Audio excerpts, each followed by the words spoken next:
우리 서로 인사 한번 하겠습니다. 우리 서로 화목합시다.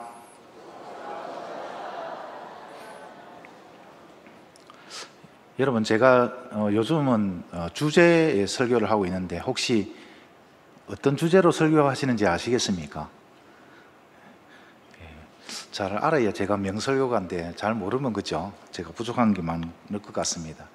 주제가 뭐냐니까 하나님이 기뻐하시는 예배의 요소입니다. 어떤 예배를 드려야 하나님이 기뻐하시는 예배일까? 우리의 예배에 어떤 요소가 있어야 하나님이 기뻐 받으실까라는 주제로 말씀을 전하고 있는데, 레위기에 있는 5대 제사법을 통해서 기본적인 그런 예배에 대해서, 그 정신에 대해서 그렇게 나누고 있습니다. 구약 우리 레위기에 5대 제사 뭐가 있죠? 번제, 소제, 화목제, 속죄제, 속건제, 이렇게 5가지가 있습니다. 오늘 벌써 3번째 시간입니다.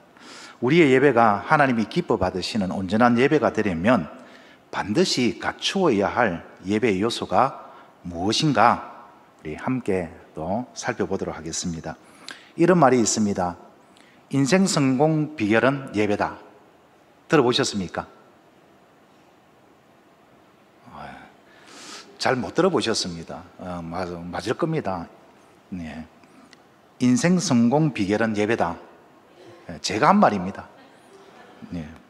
그래서 혹시나 저와 똑같은 생각을 하고 있는 사람이 있는가 싶어서 인터넷에 이렇게 보니까 똑같은 그런 표현은 없더라고요. 저는 인생 성공의 비결은 예배다라는 말을 합니다. 혹자는 이렇게 이야기를 할 법도 합니다. 목사님, 인생 성공하려면 돈이 있어야죠. 인맥도 중요하고요.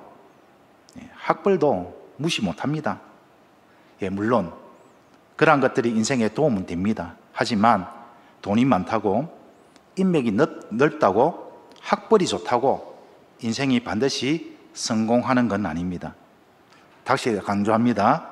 우리 인생이 성공하려면 반드시 예배에 성공해야 합니다.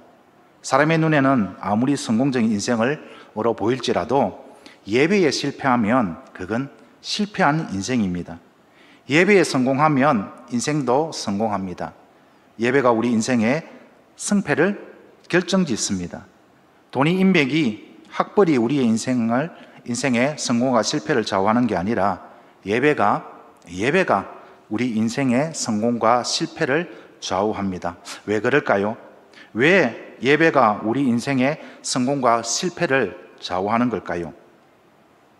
제 주장이 아니라 하나님의 말씀이 그렇습니다. 우리 잠언 말씀들을 준비했는데 우리 다 같이 한번 읽겠습니다. 16장 3절, 19절, 19장 21절 시작.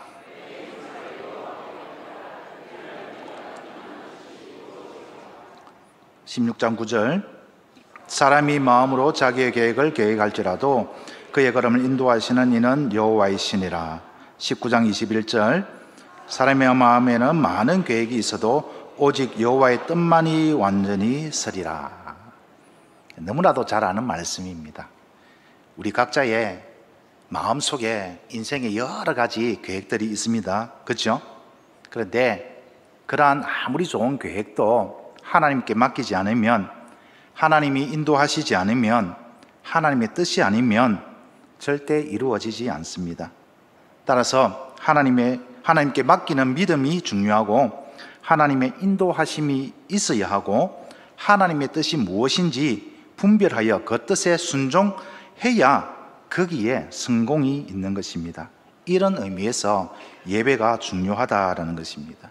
예배가 무엇입니까? 우리가 번제를 통해서 또 우리가 소제를 통해서 배웠지 않습니까? 예배는, 제사는 하나님 만드신 목적이 있었습니다. 제일 기본적인 하나님의 의도가 무엇이냐? 매일 만나고 싶은 겁니다. 누구를요? 나를. 하나님은 예배를 통해서 나를 만나고 싶어 하는 겁니다. 만나서 인격적인 교제를 나누고 싶은 겁니다. 왜일까요? 하나님의 뜻을 깨달아 알게 하시려고. 하나님의 뜻을 알아야, 그 뜻에 맡겨야 거기에 성공이 있고 거기에 형통이 있기 때문입니다. 그래서 우리가 예배를 통해서 하나님을 만나고 예배를 통해서 하나님과 인격적인 교제를 나눌 때에 하나님께서 말씀으로 하나님의 뜻을 알려주십니다. 그 뜻에 나의 뜻을 맞추고 나의 모든 것을 하나님께 드리겠다라는 헌신의 다짐과 함께 내가 가진 모든 것이 하나님의 전적인 은혜임을 고백하고 앞으로도 하나님께서 나에게 풍성한 은혜를 베풀어 주실 것을 그 하나님의 언약을 기억하며 감사하며 하나님과 동행하는 삶을 살겠습니다라고 다짐하면서 또 그렇게 새롭게 시작하고 삶 속에서 실천하는 것이 예배입니다.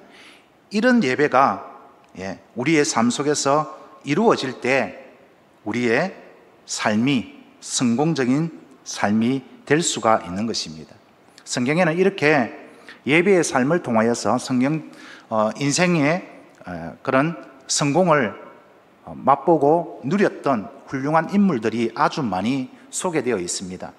믿음의 조상 아브라함이 그랬고요, 먼 이국으로 혈혈단신으로 노예로 팔려갔던 요셉이 그랬고, 지독하게 말 안 듣는 입만 열면 불평과 원망을 쏟아낸 이스라엘 백성들을 광야에서 인도하였던 모세가 그랬고, 모든 전쟁에서 승승장구했던 다윗이 그랬습니다.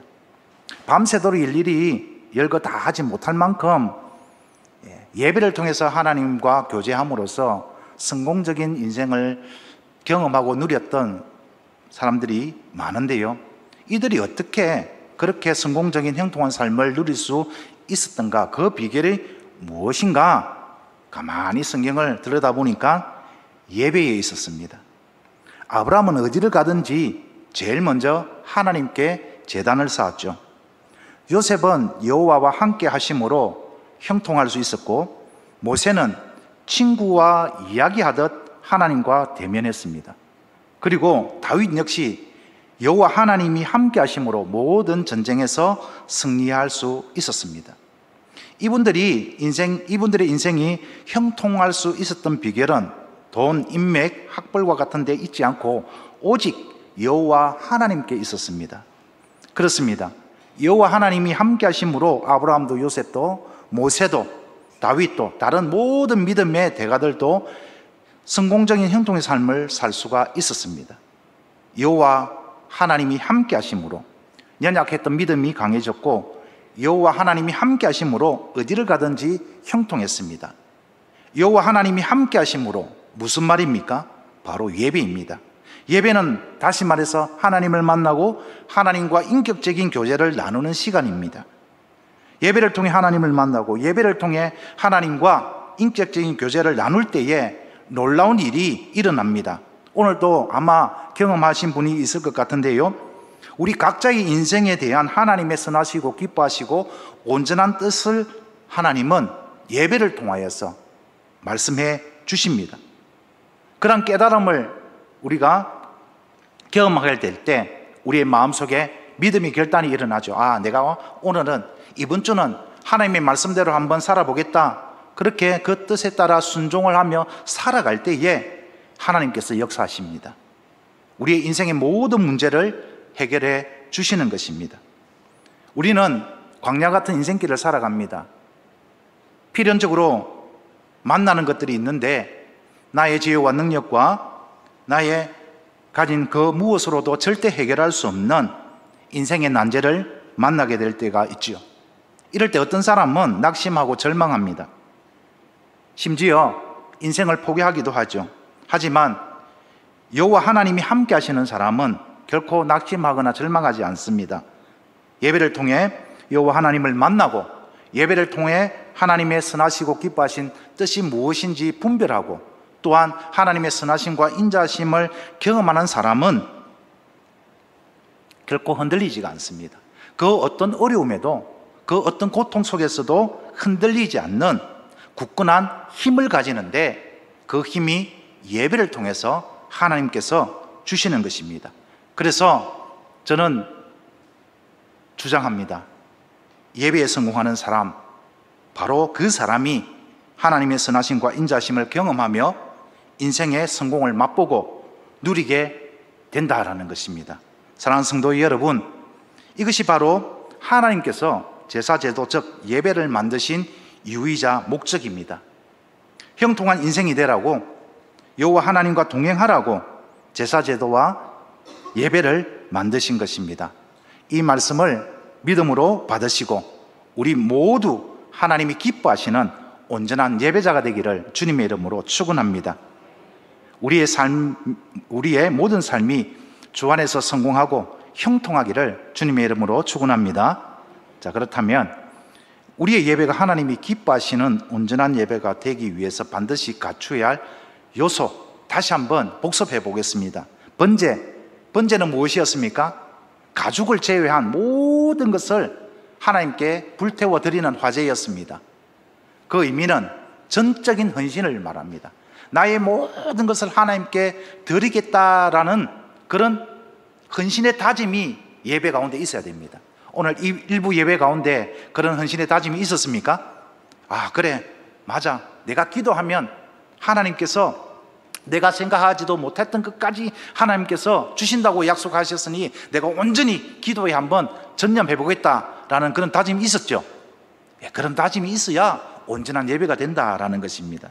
소재는 무엇이었습니까? 곡물로 하나님께 드리는 것이었습니다.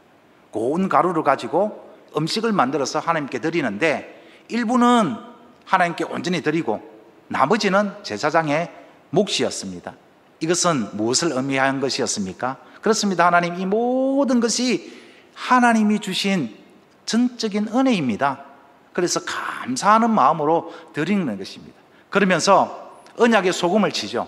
앞으로도 하나님, 내 삶 속에 하나님의 풍성한 은혜가 임할 줄 믿습니다라며 그 언약을 기대하며 감사함으로 드리는 제사가 소재였습니다.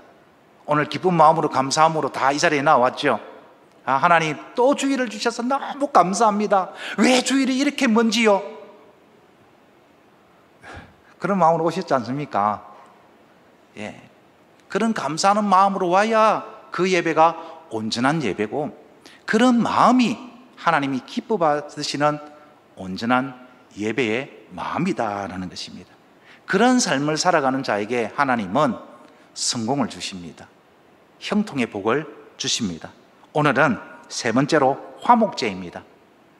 오늘 설교 제목에도 드러나 있듯이 하나님이 기대하시는 게 뭐라고요? 화목입니다. 화목. 왜 우리는 화목해야 합니까? 첫째, 화목은 하나님이 기대하시는 교회의 모습이기 때문에 그렇습니다. 하나님이 우리에게 뭘 기대하신다고요? 화목을 기대하십니다. 예배에 나오셔가지고 하나님께 찬양도 하고 기도도 하고 말씀도 듣고 이런 모습 가운데 하나님이 정말 기대하는 모습이 있는데 그 모습이 뭐라고요? 우리가 서로 화목하는 것입니다. 자녀를 둔 부모라면 하나님 아버지의 마음이 어떨지 잘 이해가 되고 공감이 될 것입니다. 부모로서 여러분의 자녀들이 어떤 모습을 보이기를 원하십니까?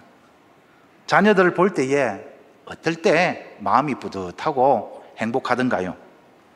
저는 참 행복합니다. 아들도 있고요, 딸도 있습니다. 그래서 우리 아내는 200점짜리 아내죠. 이 아들과 딸이 사이가 좋고 서로 배려하고 양보할 줄 알고 화목하게 지내는 모습을 보면은 참 잘났다, 참 농사 잘 됐다, 이런 마음이 생기고 행복합니다. 그런데 둘이 막 싸우죠. 별거 아닌 것 가지고, 정말 사소한 일 가지고 싸웁니다. 조금도 양보 안 하려고 합니다. 눈곱만 더 배려하지 않으려고 합니다. 자기 주장만 하고 자기 고집만 피웁니다. 그런 모습을 볼 때 마음이 어떤가요? 한심하기도 하고 씁쓸하기도 하죠. 저걸 자식이라고 낳았나, 도로 집어넣어, 이럴 거 생각도 있고, 그죠? 아마 여러분도 공감하실 거라 생각합니다. 그런데 우리 하나님 아버지 마음도 틀림없이 같을 겁니다. 모든 부모가 자녀들에게 기대하는 게 서로 우애가 깊고 화목하게 지내는 모습이듯이 우리 하나님 아버지께서도 자녀인 우리에게 기대하는 모습이 우리가 서로 화목하게 지내는 모습일 것입니다. 광야에서 하나님께서 이 제사법을 만들어 주시고 특별히 오늘 화목제를 만들어 주신 것을 보면 알 수가 있습니다. 사실 출애굽한 이후에 광야에서 하나님의 자녀인 이스라엘 백성들이 하나님 앞에서 보였던 모습들은 무엇이었습니까? 틈만 나면 불평과 원망이었습니다. 고통스럽고 괴로운 일이 있을 때마다, 어려운 일에 봉착될 때마다 남 탓하고 갈등과 반목으로 화목하지 못한 모습을 보였습니다.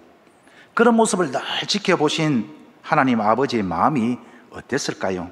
하나님을 믿지 못하고 서로 마음이 쪼개져서 하나님이 세우신 지도자들을 향해서 원망하며 다시 애굽으로 돌아가자고 하는 어리석은 그들의 모습을 쭉 지켜보신 하나님의 마음은 참 서글프고 아팠을 것입니다.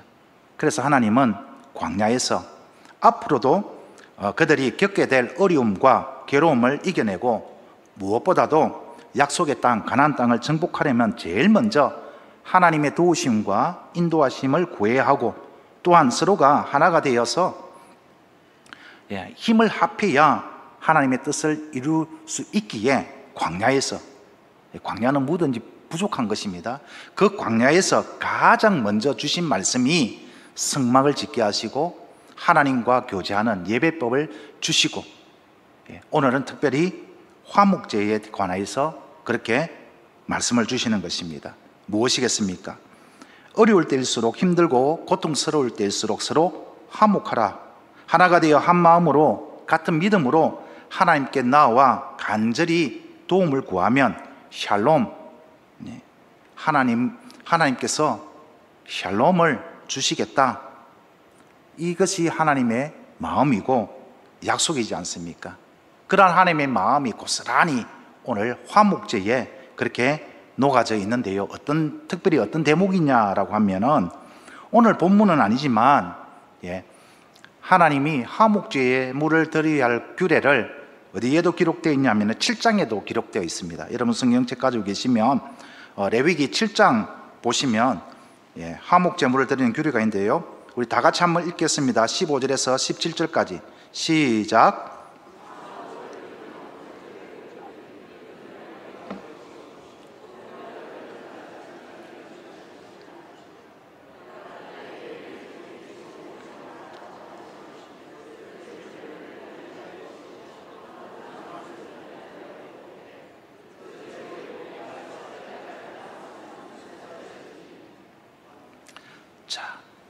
세 구절을 읽었는데 특이한 점을 발견한 거 있습니까? 번제하고 소제하고 다른 특이한 점 혹시 발견하셨습니까? 번제는 모든 걸 태워서 하나님께 드리는 겁니다. 가죽을 제거하고는요. 소제는 하나님께 일부를 드리고 나머지는 다 제사장의 몫이었습니다. 그런데 이 화목제물은 어떻게 해야 된다고요? 그날에 다 먹는 겁니다. 오늘 본문을 다시 돌아가서 3장 1절, 6절, 12절에 보면은 화목 제물로 드릴 수 있는 게 있는데 소와 양과 염소입니다. 자, 한번 생각을 해봅시다. 왜 하나님은 소와 양과 염소만 화목 제물로 드리라 했을까? 번제에는 비둘기도 있습니다. 새도 있죠. 그런데 왜 화목 제물로 비둘기는, 왜 새는 제외했을까? 이런 겁니다.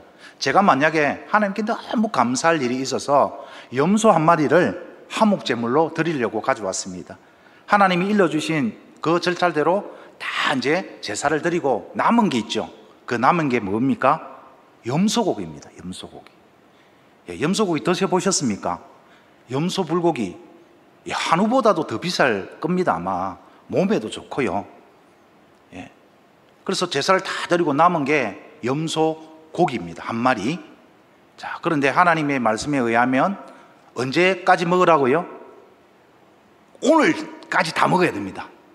냉장고에 보관하면 안 됩니다. 그래서 아들은 군에 있죠. 딸하고 저하고 우리 아내하고 먹어야 되는데, 보시면 아시겠지만 저희들은 위대한 사람이 아닙니다. 안 오시는데 다 못 먹어요. 그러면 어떻게 됩니까? 내일까지 남겨둘 수 없잖아요. 하나님이 일러주신 법에 따르면 다 불태워 살라버려야 됩니다. 아무리 한우보다 비싸고 몸에 좋은 고기를 하더라도 오늘 다 먹어야 됩니다. 왜 하나님이 이런 조건을 달았을까요? 먹는 거 가지고 고문하시는 하나님 아니시잖아요. 하나님의 의도가 뭡니까? 나눠 먹으라는 겁니다. 이웃과 함께 오늘 다 나눠 먹으라는 겁니다. 그 이웃 중에는 마음이 불편한 사람도 있을 겁니다. 그죠? 보기만 해도 짜증이 나는 사람이 있을 겁니다. 그래도 다 불러 모아가지고 먹으라는 것입니다. 왜? 하나님이 명령하신 거니까. 하나님의 마음을 아시겠습니까?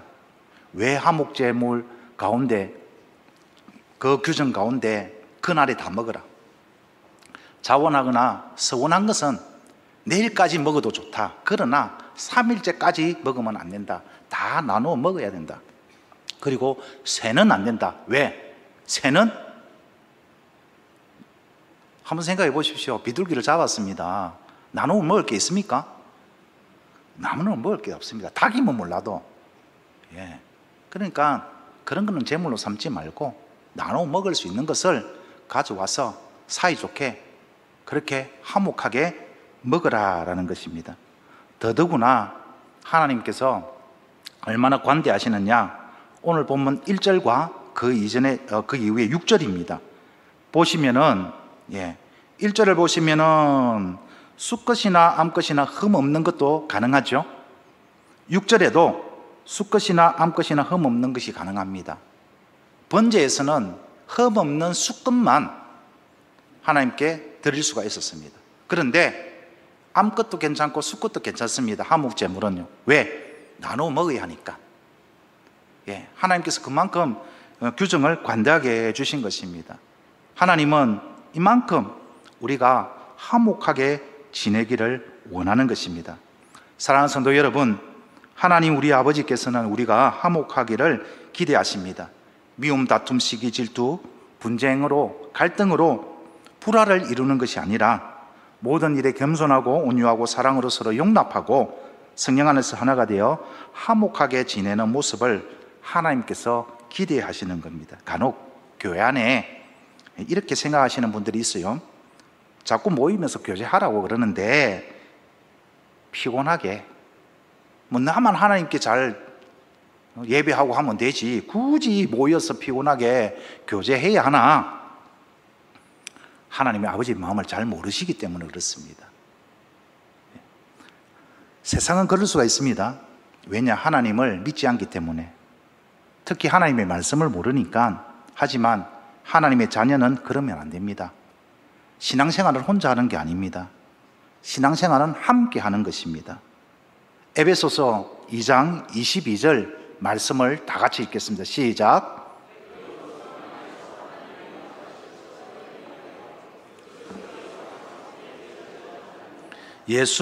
그리스도 예수 안에서 어떻게 해요? 혼자 지어져 가면 되죠. 내가 예수 믿고 내가 하나님 믿고 내 혼자 신앙생활 하면 된다. 성경은 그렇게 말하지 않습니다. 성경은 어떻게 해요? 우리는 한 몸이고 한 지체고 한 공동체 운명이고 영적인 가족이고 함께 지어져 가야 한다는 것입니다. 그래서 함께 하기 위해서 뭐가 필요한 겁니까? 화목이 필요한 거죠. 화목하지 않은데 어떻게 함께 할 수 있겠습니까? 화목하지 않는데 어떻게 함께 지어져 가겠습니까? 그렇습니다. 함께 화목하게 지어져 가는 것이 믿음이고 신앙생활입니다. 그래서 화목이 중요한 것입니다. 우리의 예배가 하나님이 기뻐 받으시는 온전한 예배가 되려면 반드시 화목해야 됩니다. 이것은 주님의 가르침이기도 하죠. 주님께서 화목을 얼마나 강조하셨는지 마태복음 6장 24절입니다. 다 같이 함께 읽습니다. 시작.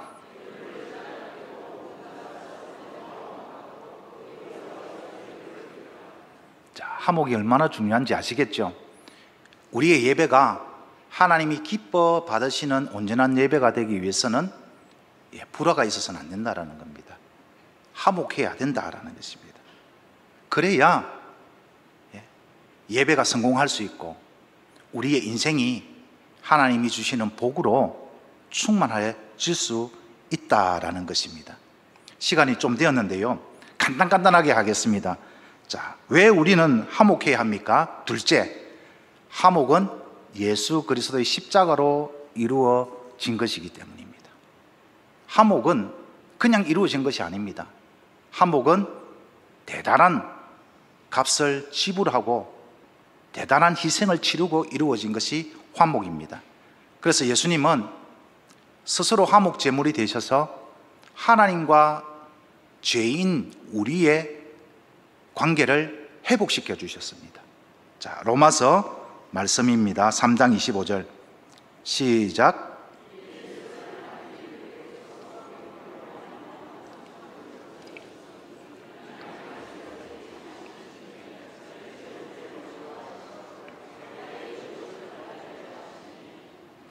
요한일서 2장 2절입니다. 그는 우리 죄를 위한 화목 제물이니.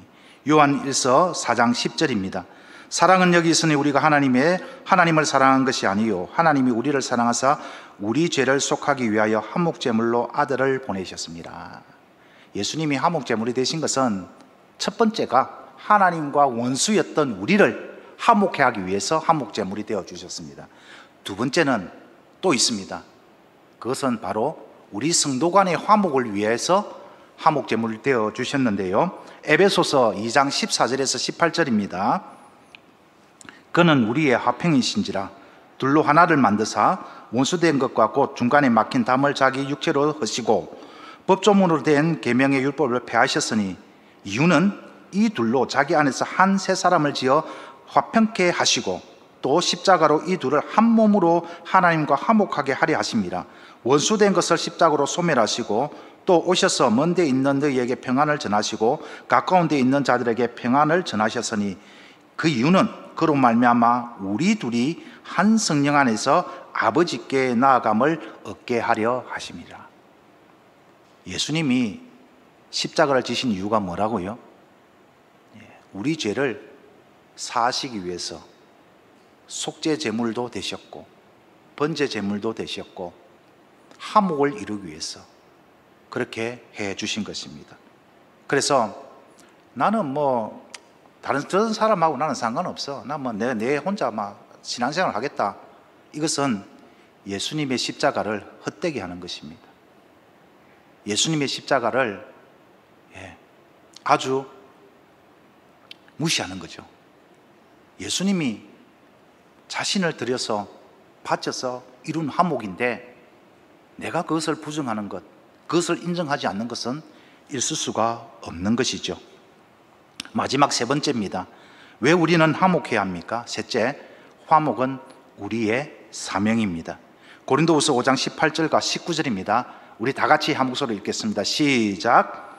모든 것이 하나님께로서 났으며 그가 그리스도로 말미암아 우리를 자기와 화목하게 하시고 또 우리에게 화목하게 하는 직분을 주셨으니 곧 하나님께서 그리스도 안에 계시사 세상을 자기와 화목하게 하시며 그들의 죄를 그들에게 돌리지 아니하시고 화목하게 하는 말씀을 우리에게 부탁하셨느니라. 왜 우리가 화목을 이루어야 합니까? 우리의 사명입니다. 해도 되고 안 해도 되는 선택사항이 아니라 하나님이 우리에게 주신 사명이기 때문에 우리는 이 사명을 잘 감당해야 됩니다. 사명에 대해서 어떤 자세를 취해야 할까요? 바울 사도의 고백이 무엇입니까? 나의 생명조차도 조금도 아끼지 않고 하나님이 주신 사명이라면 다 바치겠노라. 그것이 사명자의 올바른 자세 아니겠습니까?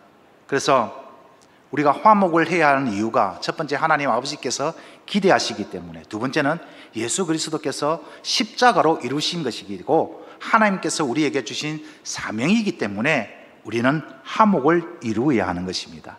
자, 그러면 결론입니다. 어떻게 화목을 이룰 수 있습니까? 자, 화목제 절차를 보시면, 자, 죽어야 할 제물이 있죠. 자, 머리에 안수를 합니다. 누가 죽어야 됩니까? 내가 죽어야 되는데 이 재물이 죽습니다. 우리의 화평을 위하여서 주님이 죽어주신 것처럼 내가 죽지 않으면 절대로 화목은 없습니다. 내가 살아있으면 화평은 없습니다. 화목을 이루기 위해서는 어떻게 해야 된다고요?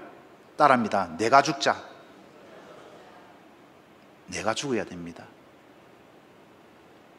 내 주장이 죽어야 되고, 내 모난 인격이 죽어야 되고, 내 주장이 죽어야 됩니다.